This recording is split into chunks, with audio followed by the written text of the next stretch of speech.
లక్ష్మీనరసింహాయ నమః.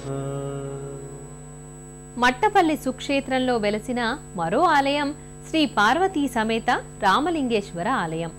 దసరా ఉత్సవాలకు సేమీ పూజకు ఈ ఆలయానికి నరసింహుడు తరలి వస్తాడు. ఇక్కడ ఉన్న అర్ధనారీశ్వర లింగం పరమ మహిమాన్వితమైంది. శ్రీ లక్ష్మీ నృసింహస్వామి ఆలయానికి సమీపాన్నే ఒక శివాలయం కూడా ఉంది. ఇక్కడి ధ్వజస్తంభం, ఏకశిలా రాతి స్తంభం, 3 నాగఫణుల శివలింగం పానవట్టంతో సహా కానవస్తుంది.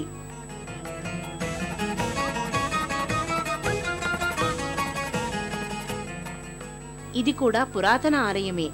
గంగా పార్వతీ సమేత శివుని ఉత్సవ విగ్రహాలు కానవస్తాయి.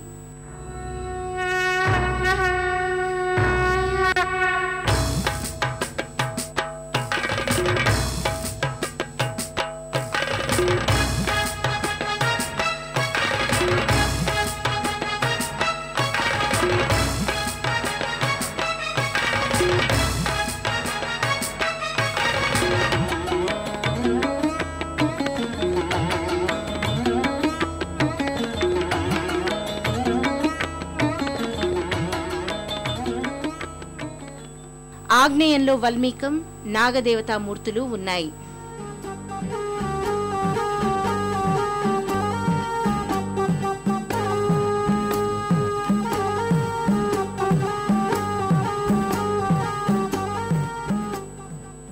నిత్యం పూజాధికాలతో హారతులసగి తీర్థ ప్రసాదాలు సేవించి భక్తులు సంతుష్టాంగ తరంగులవుతూ ఉంటారు.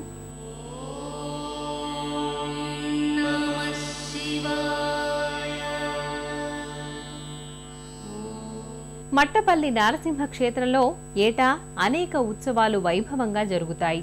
స్వామివారి జన్మ నక్షత్రమైన స్వాతి నక్షత్ర శుభదినాన కళ్యాణోత్సవం ఘనంగా జరుగుతుంది. ముక్కోటి, తొలి ఏకాదశి పర్వదినాలలో విశేష పూజలు జరుగుతాయి. ఆ వైభవాన్ని మనం వీక్షిద్దాం. మట్టపల్లి శ్రీ లక్ష్మీ నరసింహస్వామి క్షేత్రంలో ప్రధాన ఉత్సవం నృసింహ జయంతి. వైశాఖ పౌర్ణమి ముందు చతుర్దశి నాటి రాత్రి నుంచి స్వామివారికి కళ్యాణోత్సవం జరుగుతుంది. స్వామివారికి కళ్యాణ సామగ్రిని ఆనువంశికంగా లింగపురి పరగణ జమీందారులు సమర్పిస్తూ ఉంటారు. రాజ్యలక్ష్మి అమ్మవారి పక్షాన తలంబ్రాలు, మెట్టెలు, మంగళసూత్రాలను పలనాడు తాలూకు ముత్యాలంపాడు గ్రామ ప్రజలు ఆచారంగా సమర్పిస్తారు.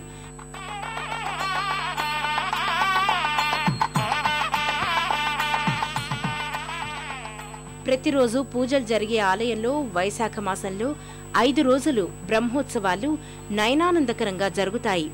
నరసింహుల కళ్యాణం చూతమురారండి, లక్ష్మీ నరసింహుల వైభోగం చూడగరారండి.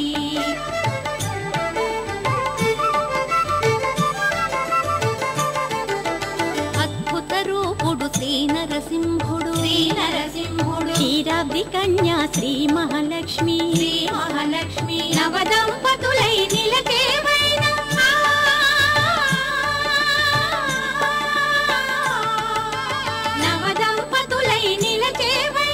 అఖిల జగాలకు అదే వైభోగం. కళ్యాణం చూతమురారండి, లక్ష్మీ నరసింహుల వైభోగం చూడగరారండి. అన్నదానంతో అనవరత సంతుష్టుడై అన్నాలయ్యగా అనునిత్యం భక్తులను అనుగ్రహిస్తూ వారి ఆకలిని, శారీరక రుగ్మతలను తొలగించే దేవునిగా ఆరాధనలందుకుంటున్న మట్టపల్లి శ్రీ లక్ష్మీ నరసింహస్వామి వారి కృపా కటాక్ష వీక్షణాలు మనందరిపైన సంప్రాప్తించాలని ఆకాంక్షిస్తూ మరో తీర్థయాత్రలో మళ్లీ కలుసుకుందాం. అంతవరకు సెలవు. నమస్కారం.